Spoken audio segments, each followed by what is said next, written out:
To say that I like Astarion would of course be a significant understatement. I adore that flamboyant bloodsucker. I've got the Astarion t-shirt, the U2s, the $60 Magic the Gathering card, and I'd probably get his tattoo if the meaning was slightly more ambiguous. He is everything that I feel that I am. Traumatized, angry, powerful, and everything that I feel like I could be. Flirty, creative, passionate. And to say that I relate to him is, of course, like saying that the sky is blue. I feel like anyone who has trauma that centers around physical or sexual abuse, religious abuse and coercion, or even the feeling that your skin does not wrap around your bones the correct way, relate to the flirty sad boy vampire elf. I mean, heck, the medication I have to take for my blood sugar makes me photosensitive. I basically am Astarion at this point, and a lot of people can relate to that. But my grief, as of lately, has transformed me so violently, so rapidly, that I have found I am more like him than I was the first time I wept as he did defeating his abuser. I was raised religious, and I still am, though it is a different religion than what my parents forced onto me. I don't believe in the fire and brimstone and eyes of God that they do, but rather a softer deity with more care for everyone. But this has, of course, been a very long journey. As the oldest of 6 kids and having to help take care of them, raise them, school them, and for the youngest stay up on school nights while my parents worked overnight, I was determined that I was never having children. My body already felt like it wasn't my own. It belonged to whoever decided they owned me. And I wasn't going to concede the last little bit of it, the last little bit of life that I had hardly even been able to embrace for myself, to a child. Not a lot of people know this, but I wanted to be a PhD. I wanted to live alone with cats and study French. The lifestyle that I wanted likely mirrored the one that Astarion had as a magistrate before he became a vampire spawn. One full of cats and sunshine and wine, surrounded by arts and luxuries in a house covered in ivy, oblivious to the rest of the world, enjoying a job that I had worked hard to achieve. That is possibly closer to the life that Gale lives from the game. But Gale was still aware of the world and its plights. Astarion seemed to have been removed from them. Obviously, that is not the case as I'm making YouTube videos right now. A mix of burnout and COVID rendered that an impossibility, and it did not come to pass. In the midst of my burnout and COVID and the world ending and my plans shifting, I met my current husband. And I fell in love in a way I hadn't before. My 2 previous relationships were abusive, bordering on predatory. I liked all of the things that my husband-to-be wasn't. He wasn't abusive, nor cruel, nor did he even want my body. In fact, when I first met him, I thought he was ace. I liked him for his softness and his sweetness, and after we got together, I entertained the idea of a child because that was what I was supposed to do, and I thought, perhaps, if I had a kid, I could earn the love of my parents that I had been so desperately clawing for 24 years. If I had a child, they had to care about me because obviously they would want to be around their grandchild. And I truly believe that my husband could be a good enough dad to make up for what I couldn't feel for our child. He wanted to be a father so badly, even though he always told me ultimately it was my choice, that I believed he could love a kid enough that if I gave up a part of myself, he could take care of loving them. And then my sister had a kid. And nothing changed with my parents, and I swore off kids once more. I had found some small part of my identity, a me that had been taken so long before by trauma and suffering and religious terror, and I was determined to keep it. Kids seemed like so much work, and I can barely function due to chronic illness sometimes.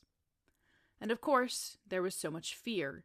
When I was 8, a show that my parents watched had an infertility storyline. Watching the woman in the nursery touch a crib and say that no one would ever live in that room was seared into my brain and has lived vividly with me since. And of course, there is the fear of body horror, of something growing inside of me, pushing its way out, and then being mine to keep safe at the expense of myself forevermore. Everything that had to do with a child was terror and unknown, and I swore I wouldn't have kids. Ever. I could be a wine aunt, a YouTuber, a writer. Kids did not matter. But then something changed one day. Some trust in my husband or healing on my part. But between directing kids' shows at our local theater and seeing just how good and kind my husband was always, I thought, okay, I can have one kid. I also thought, as someone religious, that perhaps God had placed that want in my heart, and that he would protect me from my fear of infertility and miscarriage, and that he would prove his goodness to me. Because something had changed. I did want a kid. I wanted to love something so fiercely that I would rip apart the bricks of reality to save it. I wanted to break the cycle of abuse, to show the world was beautiful to someone smaller than myself. I wanted part of my identity, which I still have not discovered, to be a mom. The cool mom. The loving mom. The one who was better. In September of 2025, we got pregnant. And I remember sitting there, looking at the faint pink line, and the first thought that I had was, oh, God really does love me. And then the second thought that I had was, this will not stay. This first one will not be the first one. And for 7 weeks, I loved the little thing within me. And after the first week, my fears surfaced, and I knew that I would lose my baby no matter how hard I tried and how perfect I was. I knew that no matter what I did right, I would have to face the fear that I had felt my whole entire life and that it would eat me whole. And for 7 weeks, everyone told me that I was fine, that as long as there was no blood, nothing had happened and I was safe, that I was being too dramatic even. And every day, for 7 weeks, I begged God to let me have my baby. Heck, I even prayed to Mary and Saint Philomena, and I don't even believe in the saints. I begged, and I told them how much I loved my child, and I dwelled on how much I wanted to keep it, and I did things I knew would hurt me if I ever lost them just to prove my faith. I published a poem about believing in them in my sad poetry book. I bought and I filled out a pregnancy book knowing that every single word I wrote was not going to be a thing of joy. Because I knew that the first would not be the first. And then we had the ultrasound, and they had not grown. And my own body, the body that never worked in my favor, riddled with pain and inflammation and a thyroid determined to consume itself, couldn't even do its most basic process correctly as a woman. The body that never worked for me, but I thought maybe would work for a baby because it had bone marrow that I could donate to someone dying. Couldn't even do that much. I had to have a surgery, and it was very traumatizing. And it was agony, and there was no divinity in it. There was no purpose to any of the suffering other than to not die. And in the same way, I am like Astarion, because his suffering was never divine. He lived a comfortable life before he was turned into a vampire spawn. And sure, he might not have had such good friends, but the goodness of the friendship of the player character is not guaranteed. Heck, you don't even need him to save the world. There is no hand of fate ensuring that he must be in a specific place at a specific time to save you or the world, or even to save him from what he was before. There is only suffering. And it has been 9 months. And the week that I'm writing this is the week that she would have been born. And she was not. And I haven't found the ability to write again. The many books that I was working on, I just can't face because grief is wrapped up in all of them. The very thing that my entire identity was staked on, the thing that I had poured my pain and my joy and myself into for so long, was sunshine that I no longer could feel on my face. The pirate sequel that I had people who wanted, a story that I had so much joy in creating and inserting people who I adored into, I just couldn't work on.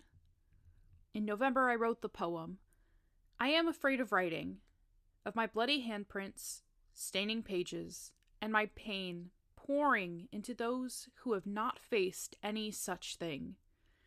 What does a pirate know of losing a child? I do not want that for her. I do not want that for me. I knew that I would put too much of myself into someone who didn't deserve it and ultimately ruin the story. I write myself into my characters. My poem Cutting Hair is the best example of an analysis of that. I was too afraid to write the pirate story because I was afraid that I would ruin the main character's life. So I pivoted. I began to edit Deviants of Shadow, a story where the main character is full of grief and pain and is sassy and stabby, and all of the internal parts of me are external parts of her. A story that I have been working on since 2014. A story that I knew when it was finally finished and I could finally put out, I would get to take that picture that everyone gets to take with their pet. I would get to lean this book that I had worked on for so long beside my cat Milo. I would put it next to him and I'd get that picture.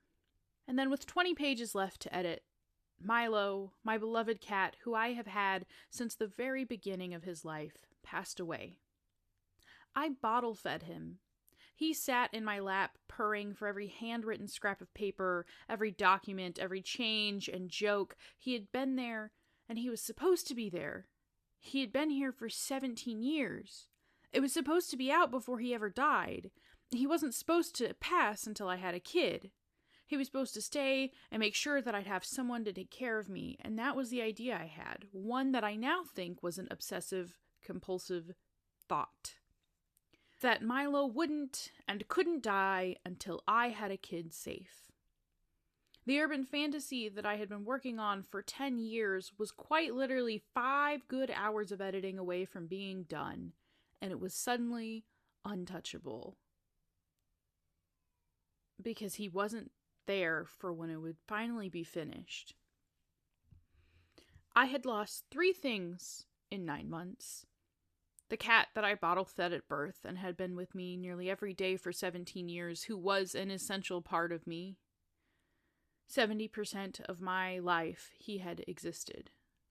My baby that I had dreamed about and begged for, and purchased clothes for, and decorated rooms for, and wrote letters to, and my ability to write, the last remaining shred of identity that I had ever kept. And you may wonder what exactly this has to do with Astarion. He didn't lose a child. Well, we're getting there. Because when I realized that grief was the thing that was stopping me from writing, I asked a group that I felt a little bit comfortable in how to move through it, to write around it. They first told me to write about the experience, which I couldn't fathom. There was no grand understanding, no overall theme, there was no point to it. Because in the several months of trying, there has been no second baby. There has been no resolution. It was suffering and pain and fear just because. And because it was a religious group, the other piece of advice I was given was to give it to God, to ask Him for healing, to tell Him how I felt. And in that moment, where I saw 10 people tell me that I needed to ask God to help me get back to where I was, there was so much anguish and agony that I couldn't help but think, oh, the God that I asked for 7 weeks to save my baby? To not put me through the thing that He knew that I feared most? And I realized that I was echoing Astarion. Very, very closely. Do whatever you need to. But I shan't be paying my respects to any of the gods on show. Bless them. You never felt the call of the divine, Astarion? Oh, I tried them all. None of them answered. A line that had struck me so deeply as sad the first time I heard it because I couldn't imagine feeling so betrayed by the divine. And I realized that once again, I had become Astarion. Once again, I was being consumed by agony that prevented me from enjoying the sun on my face and good wine and true love. Once again, I was just a vampire spawn in the shadows, waiting for the day that the merciless master of fate found me and dragged me back to the depths of hell. And I was a little bit Astarion before, just as I was Karlach before and Lae'zel before, a traumatized, abused young adult who was just finding themselves in a world that seemed determined to destroy them. And then I got better. Things had changed. Things had gotten better. And once again, I was Astarion. Upon this realization, I tried to think about what I could do. Obviously, I can't kill my oppressor like Astarion did, if in this instance my oppressor is God. But I could see that Astarion had a happy ending.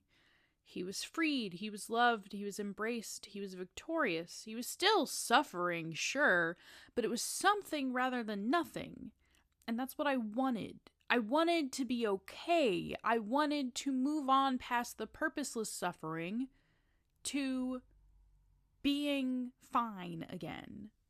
And I thought about this Jungian analysis I did on Astarion for class. An analysis that my teacher told me to post as a YouTube video. An essay that has lived in my brain since then. In the essay, I explored shadows and anima, and I explained that Astarion's healing, as was his descent into madness and revenge, was not something that he did on his own, but rather it was something that was done with the people around him. Before the start of the game, Astarion is isolated, around only those who abuse him or suffer similar abuse, and he runs away. In his fleeing, he is still yet isolated. No one asks if they can help him, no one bothers to look past the facade he presents.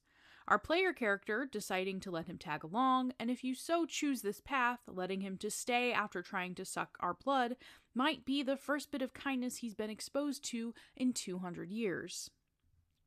And that grief feels so similar. It feels like I am hiding in the shadows, watching the world move on, watching everyone else enjoy the sunlight. I am around nieces and nephews, watching little babies that I cannot have of my own grow up without anyone even asking if I'm okay. Which, besides my own mother and one cousin, after we announced the miscarriage, no one asked us if we were okay. They just expected us to move on and get over it and have another kid because it was that easy. As if the worst hadn't happened to us.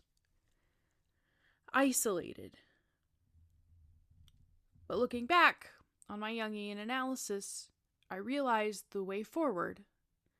The same way that Astarion had.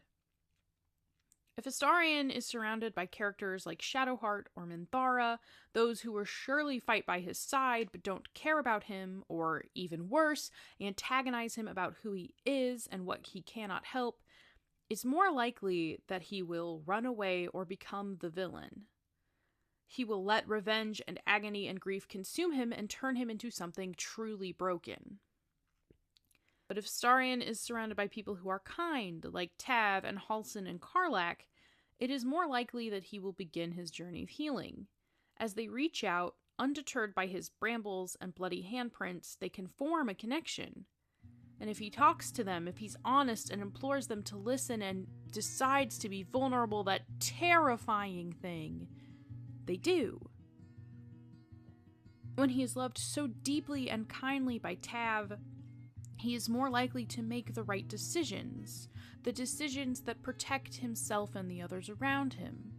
A love that I have, should I ever let my stoicism fall. And I realize that the way forward isn't pushing the feelings down.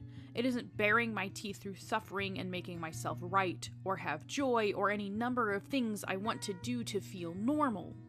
It isn't sucking the blood of boars and numbing the pain with vinegar wine and pretending you have no idea what's going on. If I am Astarion, there is only one way forward: to be vulnerable and to spend time with people who love me most, who are willing to try and understand. But that means accepting my own limits. It means admitting that I am a vampire with a need to feed, that I have something disabling me, preventing me from what I want or need to be, and forcing me to be dependent on the kindness of others.